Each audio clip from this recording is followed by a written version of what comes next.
Hello, Bobby Torres of Frightbox recording here, and welcome to Critiquing Subscriber Mixes, episode 25.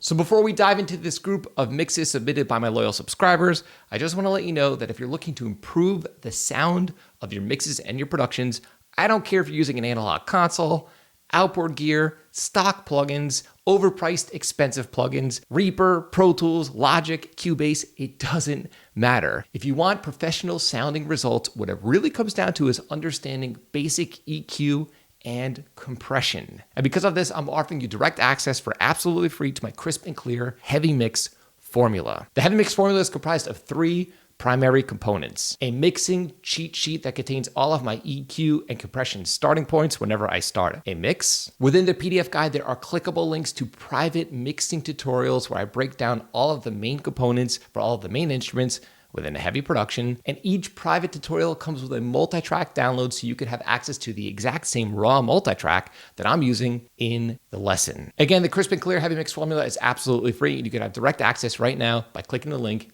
in this video's description. So without any further ado, let's jump into this group of mixes submitted by my subscribers. And our first mix here comes from Evan.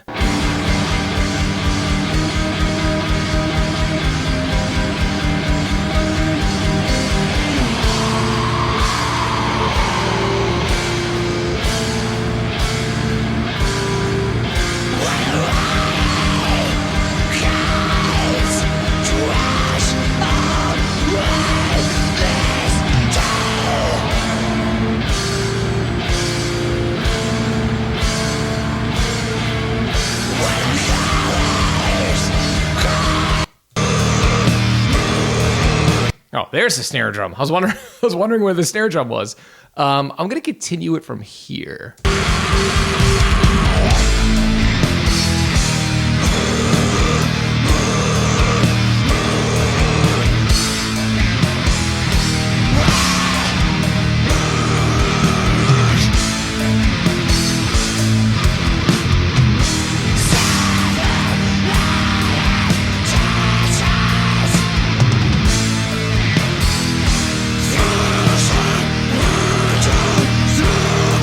Okay, well, Evan, I'm assuming, now I could be wrong, but I'm assuming you are not going for super crisp, genty, polished metal production here, right? It sounds like you're influenced by old school black metal and like that raw, gritty, analog-y style vibe. Now, if that's the case, dude, I'm gonna say here that your mix is awesome. I really, really like the aesthetic.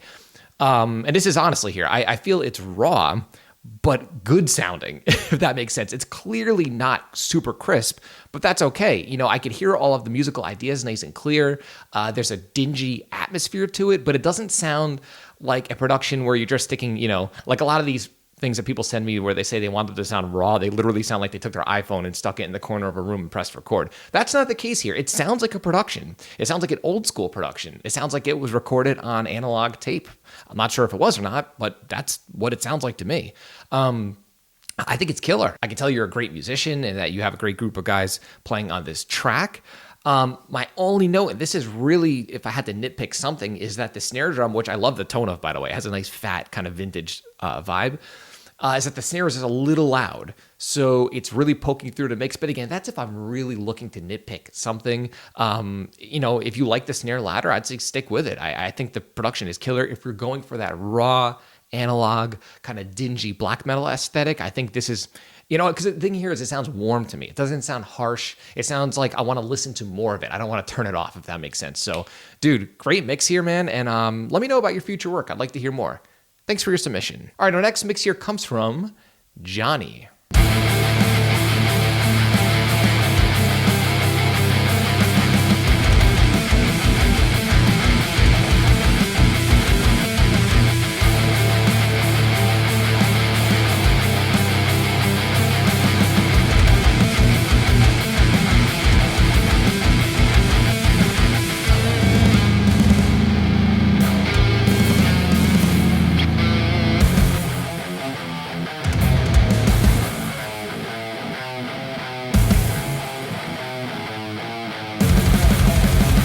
Okay, well, Johnny, I like what I'm hearing. Great musical ideas. There are elements of the production that I really like the warmth of the production. A couple things here. I hear some of the guitars are slightly out of tune. Again, if you're going for a polished production, you're going to want to kind of sort that out at the source and get your guitars in tune before you record.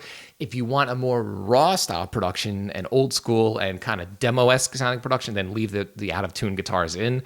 I would tune them up though. That's just me. I like what I'm hearing. The only thing is that the guitars are very loud, which makes the drums kind of sit in the back more and it makes the mix sound muddy. So you're going to want to bring up your snare a little so it pokes through the mix a little, maybe increase some of the top end on your snare so it cuts through a little also. Bring your rhythm guitars down. Get your guitars nice and in tune. Also bring up your crashes on the drums, but keep your hats where they are or even a little lower, and that'll help increase the perceived clarity of your mix. I like the ideas here. I think you have a lot of potential and this music has a lot of potential, but give those tweaks a shot and let me know how that works out for you. And thank you so much for submitting this killer production. All right, our next mix here comes from Kristoff.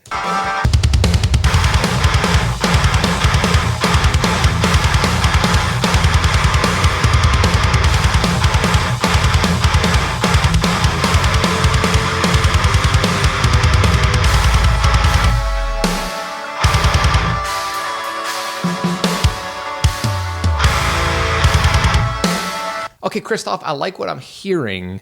In general, the drums sound cool. The problem here is your guitars are so mid-rangey and so bitey that they're kind of conflicting with the mid-range of your bass guitar.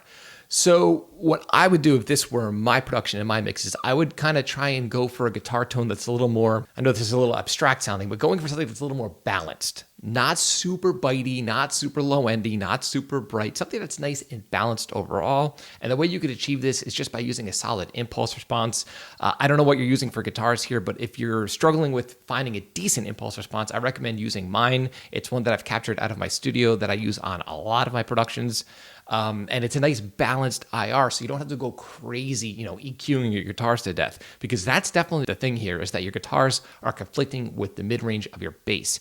And with heavy, super duper, low-tuned music, the only way your bass is really going to cut through is if you have that mid-range saturation on your bass to help cut through the wall of guitars. But if your guitars are literally sounding exactly like that mid-range saturation that you're blending in, you're going to have conflicting going on, which is what's happening here. So Kristoff, give that a shot. Try a different guitar tone that's a little warmer, a little more even, and not as pronounced in the mid-range. And I think that's going to help separate your guitars from your bass, and it's going to help your bass cut through. Because your trouble here isn't your bass tone, it's your guitar tone. Thanks so much for your submission, and let me know how that works out for you. All right, our next mix here comes from Kaaba. Or Kaaba.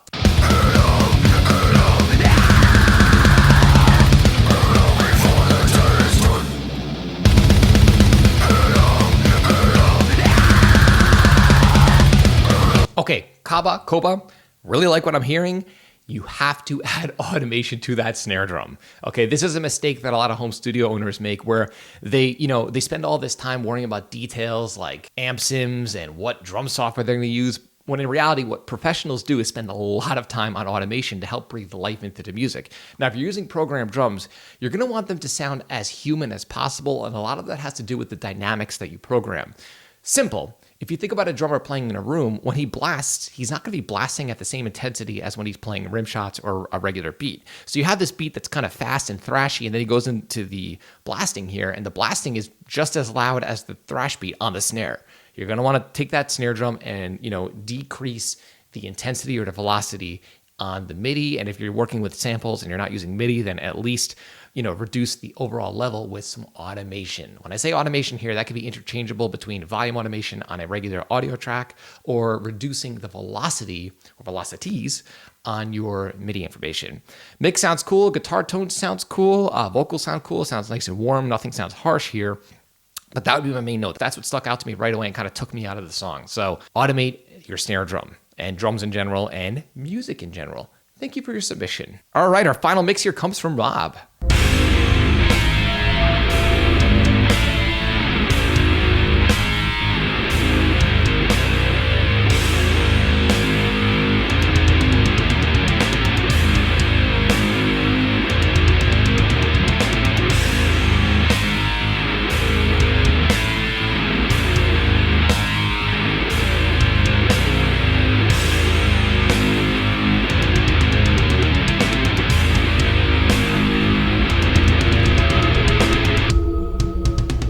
Okay, well, Rob, cool doomy vibe here. A couple things to keep in mind. One is the rhythm guitars are way too loud. Again, this is a very common thing with guitar players, especially, home studio guitar players that are just starting out with mixing. We're so focused on our guitars that we make them too loud. Always go back and reference a pro mix and see where they're actually sitting alongside the snare drum in particular. If you could focus in on that, that'll give you a realistic representation of how your guitar should be sitting against your snare. Now, of course, it's going to be different from production, but you're going to notice across most pro mixes, it's going to be kind of similar, right? And if you notice here, your snare is very buried and very in the background, kind of, buried underneath the guitars, simply because the guitars are too loud. The other thing I want to mention is that some of the performances are actually rushing the drums. So two things you could do here: either re-record the guitars and play a little more in the pocket so your performance isn't pushing against the drums, which make the drums feel slower and out of time when they're not, or you can simply go in there and edit. As a pro metal producer, I can tell you right now, half my time is spent editing, and that's just a reality of metal production. You have to edit stuff to make the mix sound right, and I think a little bit of editing or retracking here will really help your production, but overall it sounds cool. The sources sound cool, but lower your guitars, edit your guitars, or re-record your guitars so they're in the pocket, and I think you'll be good. Thanks for your submission. So I would just like to shout out and thank everyone for submitting this excellent group of mixes. And if you're looking to submit a mix for review on the channel, there are detailed instructions in this video's description. And again, if you're at home and you're struggling trying to get your mixes to sound clear and professional, remember you have to understand EQ and compression. And because of this, right now I'm offering you direct access for free to my crisp and clear heavy mix formula. You get an EQ and compression mixing cheat sheet, private tutorials, and a multi-track download that accompanies each tutorial so you could practice mixing along with me. You can have direct access to the crisp and clear heavy mix formula right now by clicking the link below in this video's description. If you found this video helpful, like, comment, subscribe, and share. And do not forget to click the little bell icon so you can be notified every time I upload one of our weekly videos on all things metal and rock production. If you're interested in some Frightbox swag, we've got t-shirts, mugs, and a ton of other cool stuff on the way. There's a link below to the Frightbox merch store in this video's description. And until next time, happy mixing.